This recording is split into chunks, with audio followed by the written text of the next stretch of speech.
Hello students, good morning. आज हम study करने जा रहे हैं किरचॉफ लॉस के बारे में। स्टूडेंट्स, आपको पता ही है कि करंट और वोल्टेज के केस में जब आपने एक सिंपल इलेक्ट्रिकल सर्किट उसको आपने सॉल्व किया with the help of Ohm's law, लेकिन अब क्या हो सकता है आपके पास कोई कॉम्प्लेक्स इलेक्ट्रिकल सर्किट दिया हो जिसमें जो एलिमेंट्स हो उस सर्किट में, जैसे रजिस्टर्स, इंडक्टर्स, कैपेसिटर्स, ईएमएफ जो वैल्यूज़ दी होंगी ना, तो वहाँ पर किरचॉफ लॉ को आप अप्लाई करोगे करंट और वोल्टेज की वैल्यू को फाइंड आउट करने के लिए ठीक है, in different parts of that circuit. अब हमारे पास ये जो किरचॉफ है, किरचॉफ फर्स्ट लॉ, इसी को आप जंक्शन लॉ भी बोलते हैं और इसी को आप क्या बोलोगे, किरचॉफ करंट लॉ भी बोलेंगे।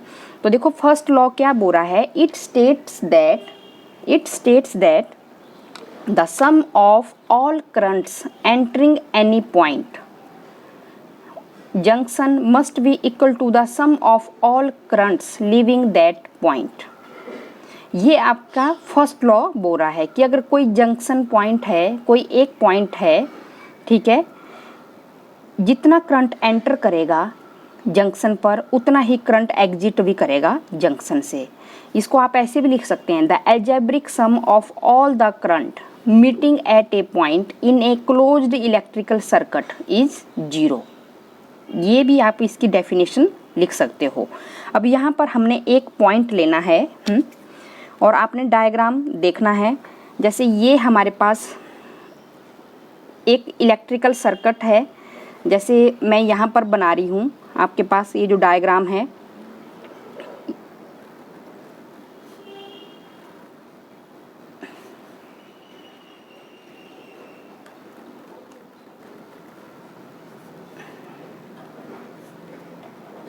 ये आपके पास रेजिस्टेंस दी हुई है। यहाँ पर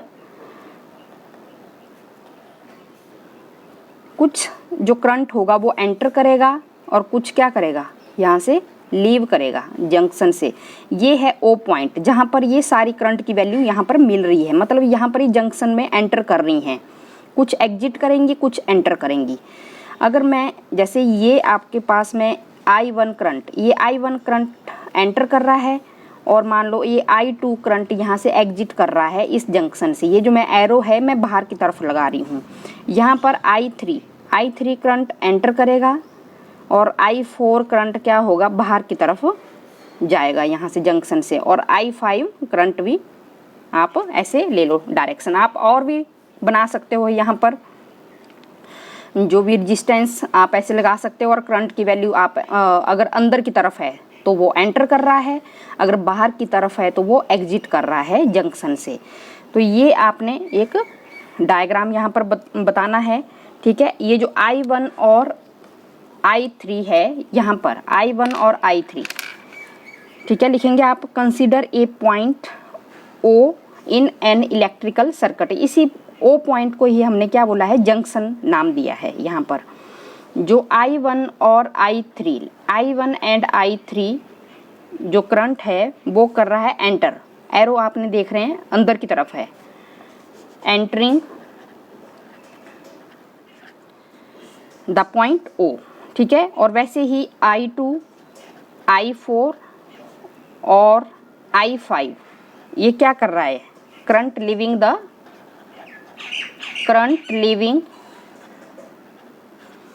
द पॉइंट O, यहाँ से ये लीव कर रहा है।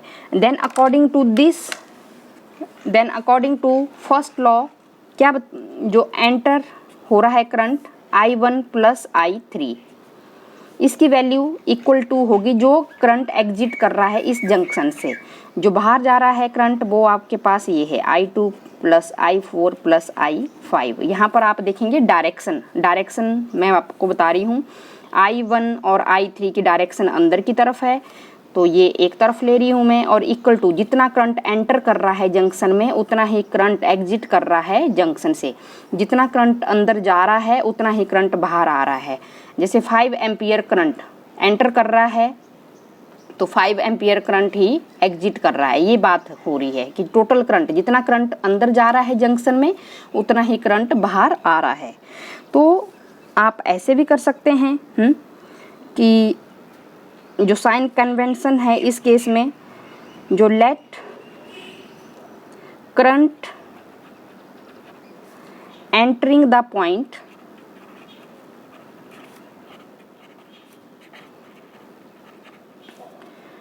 Can be taken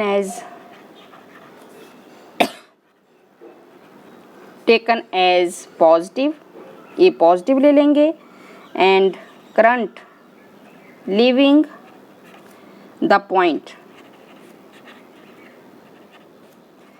can be taken as negative, can be taken as negative. तो इसी इक्वेशन को आप क्या लिख सकते हो फिर, जो आपने फर्स्ट इक्वेशन है इसको मैं ऐसे भी लिख सकती हूँ ना, इसको मैं ऐसे लिख सकती हूँ I1 plus I3 plus minus I2 plus minus I4 plus minus I5 is equal to 0। I1 plus I3 इसको आप ऐसे लिख दो, minus I2 minus I4 minus I5 is equal to 0। तो इसको आप ऐसे भी लिख सकते हो, delta I is equal to 0। तो ध्यान देंगे आप कि जैसे आप कोई कॉम्प्लिकेटेड इलेक्ट्रिकल सर्किट दिया होगा जहाँ पर रजिस्टर्स बने हो, इंडक्टर्स बने हो, कैपेसिटर्स बने हो, ईएमएफ आप, तो कैसे करोगे आप उस इलेक्ट्रिकल सर्किट्स को सॉल्व कैसे करोगे? तो वहाँ पर हम किरचॉफ लॉ अप्लाई करते हैं, ठीक है। अगर सिंपल कोई इलेक्ट्रिकल सर्किट दिया होता है तो वहाँ पर तो हम ओम्स लॉ अप्लाई कर देते थे, लेकिन यहाँ पर अगर आपने कॉम्प्लेक्स कोई इलेक्ट्रिकल सर्किट दिया होगा, जब आप न्यूमेरिकल्स करेंगे तो वहाँ पर आपने फाइंड कैसे सॉल्व करना है उस इलेक्ट्रिकल सर्किट को with the help of Kirchhoff law, Kirchhoff law. अब किरचॉफ जो फर्स्ट लॉ है वो क्या बोल रहा है, वो यही बोल रहा है कि अगर किसी जंक्शन में एंटर होने वाला जो करंट होगा उसकी वैल्यू, जितना करंट एंटर हो रहा है अंदर जंक्शन में उतना ही करंट बाहर भी आ रहा है जंक्शन से, यही है किरचॉफ फर्स्ट लॉ, ठीक है। द एल्जेब्रिक सम, जितना भी आएगा ना करंट का algebraic sum meeting at a point, O point पर मीट कर रहा है in a closed electrical circuit is equal to 0। तो देखो यहाँ पर I1 और I2 और I3 I4 और I5 ये आपको मैंने बता दिया। यहाँ पर जो एरो अंदर की तरफ है, ठीक है, वो पॉइंट की तरफ है वो करंट एंटर हो रहा है, और जो डायरेक्शन एरो की जो बाहर की तरफ है वो एग्जिट कर रहा है यहाँ से। तो जितना करंट एंटर करेगा जंक्शन के अंदर उतना ही करंट जंक्शन से बाहर भी आएगा, यही आपका फर्स्ट लॉ बोलता है। इसी को आप जंक्शन लॉ बोलते हैं, इसी को आप किरचॉफ करंट लॉ भी बोलते हैं। अब हम स्टडी करेंगे किरचॉफ सेकंड लॉ के बारे में कि किरचॉफ सेकंड लॉ क्या है। तो किरचॉफ जो सेकंड लॉ है इसी को आप लूप लॉ भी बोलेंगे, इसी को आप किरचॉफ वोल्टेज लॉ भी बोलेंगे। तो देखो यहाँ पर आपके पास कैसे आपने इसको करना है, डेफिनेशन क्या बोल रही है, it states that the algebraic sum of the product of current and resistance of any closed part. एक तो आपके पास जो सर्किट है वो क्लोज्ड होना चाहिए, क्लोज्ड लूप आपने लेना है, ठीक है। इलेक्ट्रिकल सर्किट में जो आपका सर्किट है वो कैसा होना चाहिए, क्लोज होना चाहिए, क्लोज होना है। तो यहाँ पर सम, जैसे मान लो आपके पास क्या हो सकता है, करंट I1 हो सकता है, रेजिस्टेंस वहाँ R1 होगा। अगर करंट I2 है तो रेजिस्टेंस R2 भी होगा। अगर करंट I3 है तो रेजिस्टेंस R3, करंट I है तो R1 भी होगा, करंट I है तो रेजिस्टेंस, ऐसे भी हो सकता है ना। ये बता रहे हैं कि आपने क्या करना है, मल्टीप्लाई करना है, प्रोडक्ट को किससे मल्टीप्लाई करना है, प्रोडक्ट ऑफ अलजेब्रिक जो सम आएगा टोटल किस किस का मल्टीप्लाई करेंगे आप, करंट और रेजिस्टेंस का, ऑफ एनी क्लोज्ड लूप। अगर वहाँ पर करंट होगा और रेजिस्टेंस होगा, उन दोनों को आप क्या करोगे, उन दोनों को आप मल्टीप्लाई करोगे किसी क्लोज्ड इलेक्ट्रिक सर्किट में, और उसकी जो वैल्यू आएगी वो आ जाएगी टोटल जो ईएमएफ होगा वहाँ पर, जो टोटल ईएमएफ की वैल्यू उस इलेक्ट्रिकल सर्किट के बराबर। टोटल ईएमएफ कितने भी सेल हो सकते हैं, 1 हो सकता है, 2 हो सकता है, 3 हो सकता है, 4 हो सकता है, वैसे ही कितनी 4 रेजिस्टेंस ले लो, 5 ले लो, 6 ले लो, ये मतलब एक कॉम्प्लिकेटेड जैसे इलेक्ट्रिक सर्किट्स आएंगे इस केस में, जब आप न्यूमेरिकल्स करोगे तो आप इसको सॉल्व कर दोगे कि कैसे आपने इसकी वैल्यू निकालनी है। किरचॉफ सेकंड लॉ क्या है, लूप लॉ क्या है। तो पहले तो आपने इसकी डेफिनेशन को आप अच्छे से समझो कि क्या बोला जा रहा है।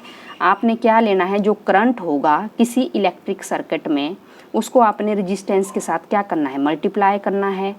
तो जितना जो करंट होगा उस और जितनी जो रेजिस्टेंस होगी किसी लूप में, किसी इलेक्ट्रिक सर्किट में जो क्लोज्ड है, तो उन वैल्यूज़ को आपने पहले मल्टीप्लाई करना है, फिर उनका अलजेब्रिक सम लेना है और उसकी वैल्यू होगी टोटल ईएमएफ जो उस इलेक्ट्रिकल सर्किट में प्रोड्यूस हो रहा है। तो बस ये आपके पास देखो, ये आपने लिया है। आपने क्या किया, करंट और रेजिस्टेंस को क्या किया है, इन दोनों का प्रोडक्ट लिया है, समीशन लिया है। टोटल जो करंट है आपका इलेक्ट्रिक सर्किट में और टोटल जो रेजिस्टेंस है उसको आपने टोटल को क्या कर दिया, अलजेब्रिक सम ले लिया उनका, और वैसे ही टोटल ईएमएफ आपने ले लिया है। तो देखो जैसे ये हमारे पास एक डायग्राम है जो लूप लॉ है सेकंड में। तो मान लो ये हमारे पास एक ईएमएफ है, यहाँ पर मैं ऐसे बना रही हूँ ईएमएफ, और ये जो डायग्राम है ऐसे आप बनाएंगे इसको। यहाँ पर मैंने एक रेजिस्टेंस R1 ले लिया है, इसको ऐसे और वैसे ही यहाँ पर ये देखेंगे आप, एक ये इलेक्ट्रिक जो सर्किट है हमारे पास ये दिया है, और देखो ये कैसा है, क्लोज्ड है। क्लोज्ड है, पहली कंडीशन ये है कि जो सर्किट है हमारा वो पूरा क्लोज होना चाहिए, ठीक है। जैसे ये पॉइंट है, ये B है, ये C है, ये D है, इसको E ले लो, इसको F ले लो। तो यहाँ पर क्या होगा अब जो करंट की डायरेक्शन है वो आपको पता है पॉजिटिव टू नेगेटिव। यहाँ पर ऐसे एक करंट ले लेंगे, जो आपने ईएमएफ लिया है, यहाँ पर जो करंट जो प्रोड्यूस होगा उसकी जो डायरेक्शन होगी वो पॉजिटिव टू नेगेटिव होती है, पता है हमें।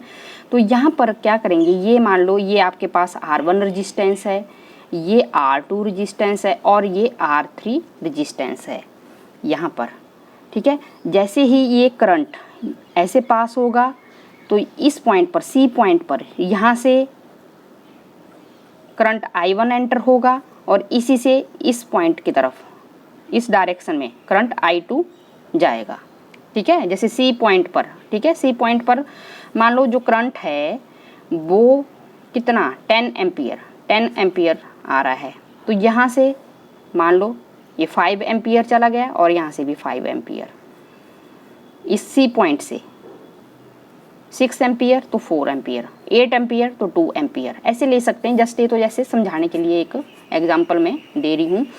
तो ये आपके पास, ठीक है, ये जो टोटल करंट I है ना, इसकी वैल्यू यही है I1 प्लस I2, ये आपके पास I है। यहाँ से क्या होगा, जो डायरेक्शन होगी करंट की, ठीक है, आपने 2 पार्ट्स में यहाँ से लूप को डिवाइड कर देना है। एक लूप आपके पास ये आ जाएगा A B C D A point से आपने स्टार्ट किया और A पॉइंट पर यहाँ पर आ गए, ये है loop A B C D A। और एक लूप, सेकंड लूप आपके पास D C E F D। अगर करंट एंटी क्लॉकवाइज डायरेक्शन में मूव करेगा, ठीक है, जो डायरेक्शन ऑफ करंट आपने देखनी है, एक वेरियस लूप, यहाँ पर एक लूप ऊपर वाला, एक लूप नीचे वाला, ठीक है। जो एंटी क्लॉकवाइज होगा ना, क्लॉकवाइज आपको पता है अगर डायरेक्शन यूँ आएगी तो एक क्लॉकवाइज डायरेक्शन होगी, अगर एंटी क्लॉकवाइज होगा तो यूँ।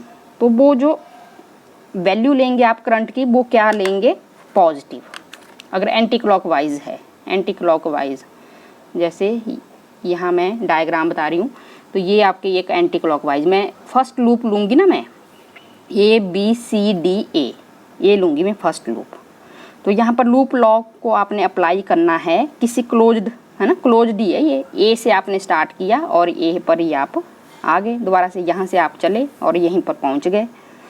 फिर आपने लूप लॉ यहाँ पर अप्लाई करना है D C E F D में, फिर देखेंगे यहाँ पर भी जो करंट की डायरेक्शन है ऐसे ही आ रही है, ऐसे एंटी क्लॉकवाइज। अगर एंटी क्लॉकवाइज आप लेंगे तो क्या होगा, पॉजिटिव होगा। तो यहाँ पर मैंने बता दिया आपको, एक इलेक्ट्रिकल सर्किट आपने ले लिया है। तो सबसे पहले आपने loop law applying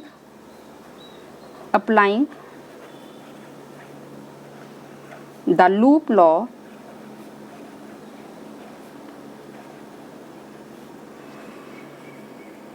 to the closed loop A B C D A। मैंने बताया ना, फर्स्ट ये ले लो A B C D A। तो क्या डेफिनेशन थी आपके पास, देखो यहाँ से करंट I आया और C पॉइंट पर यहाँ से एंटर कौन सा करंट हो रहा है, R1 से I1। तो प्रोडक्ट ऑफ किस किस का प्रोडक्ट लेंगे आप, करंट और रेजिस्टेंस का, I1 R1। इस फर्स्ट लूप में I1 R1 इसकी वैल्यू किसके इक्वल टू होगी, closed loop is equal to algebraic sum. और जो EMF है वो कितना है, E लिख देंगे ना यहाँ पर E।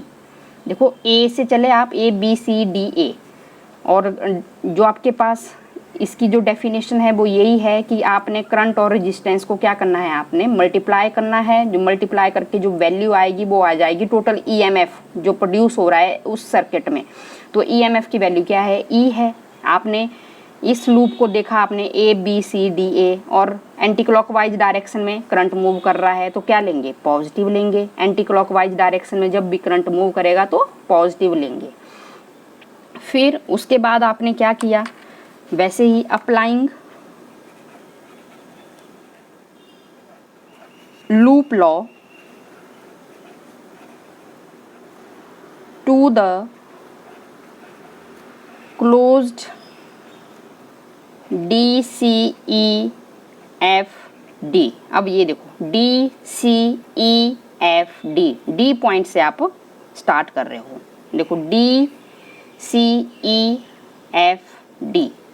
तो क्या वैल्यू आएगी आपके पास, यहाँ देखो C से E की तरफ आप जा रहे हो, यहाँ से करंट I2 पास हो रहा है, ठीक है। यहाँ से मैंने बताया कि कौन सा करंट I2 पास हो रहा है। तो अगर एंटी क्लॉकवाइज डायरेक्शन होगी, एंटी क्लॉकवाइज डायरेक्शन यूँ मूव कर रहा है तो इसको पॉजिटिव ले लेंगे, I2R2 plus I2R3 product of current and resistance, और इनका सम भी ले रहे हैं आप। फिर यहाँ D पॉइंट पर पहुँचेंगे तो यहाँ पर देखेंगे जो करंट की डायरेक्शन थी वो C to D है, लेकिन हम D to C, यहाँ पर माइनस लगेगा, minus I1R1 is equal to 0, क्योंकि कोई EMF नहीं है यहाँ पर। ऊपर वाले को क्लोज कर देंगे। अब जो लूप है वो आपका ये है, ये वाला लूप नीचे वाला DCEFD, यहाँ पर कोई EMF नहीं है, ठीक है। तो यहाँ पर इक्वल टू क्या आएगा, 0।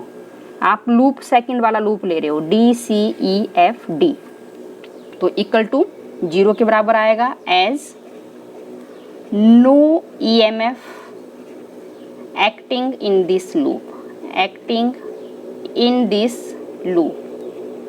तो इक्वल टू क्या आ गया, 0। जो जनरल जो आपका किरचॉफ सेकंड लॉ है वो यही है, is equal to summation of total EMF, जो जनरल। तो दोबारा से आप देखेंगे यहाँ पर किरचॉफ सेकंड लॉ को, जब भी आपके पास ना आगे जब भी आप न्यूमेरिकल्स करोगे तो वहाँ पर आपको समझ में पूरी तरह से आ जाएगा कि कैसे इसको अप्लाई करते हैं। जब आप न्यूमेरिकल्स करेंगे पहले आप इसी को ही आप अच्छे से दिमाग में बिठाएंगे कि किरचॉफ जो जंक्शन लॉ है फर्स्ट और जो सेकंड लॉ है वो क्या बोलता है। तो मैंने आपको बता दिया ना कि जो फर्स्ट लॉ है, फर्स्ट लॉ के केस में आपने यही बताया था कि अगर जो टोटल जो वैल्यू लेंगे आपकी करंट की, अगर किसी पॉइंट पर जो एंटर हो रहा है उसी को आप जंक्शन बोलेंगे। जितना करंट एंटर होगा उतना ही करंट क्या करेगा, एग्जिट भी करेगा जंक्शन से। तो अगर 10 एम्पियर एंटर हुआ तो 10 एम्पियर ही एग्जिट करेगा। जो अंदर की तरफ जो डायरेक्शन है वो एंटर के लिए है, जो बाहर की तरफ है जो डायरेक्शन वो एग्जिट करने के लिए है, ठीक है। और जो करंट एंटर करेगा जंक्शन पर उसको प्लस में लिखेंगे और जो करंट बाहर आएगा जंक्शन से उसको आप माइनस से ले लेंगे। तो जो भी अलजेब्रिक सम आएगा ना यहाँ पर, जो at a point O in a closed electric circuit, उसकी वैल्यू 0 आएगी। ठीक है, ये आपका जो फर्स्ट लॉ है ये किसके ऊपर बेस्ड है? ये आपका बेस्ड है law of conservation of charges के ऊपर, जो आपका फर्स्ट लॉ है। ठीक है, किसके ऊपर बेस्ड है? लॉ ऑफ, किया है आपने, law of conservation of charges.